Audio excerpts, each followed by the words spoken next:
ఎవరి గతి ఎటులున్నదో ఈశ్వరునికెరుక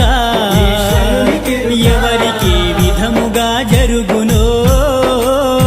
పరమాత్మకెరుక ఎవరి గతి ఎటులున్నదో ఈశ్వరునికెరుక ఎవరికి విధముగా జరుగునో పరమాత్మకెరుక ఎవరి స్థితి ఎటులున్నదో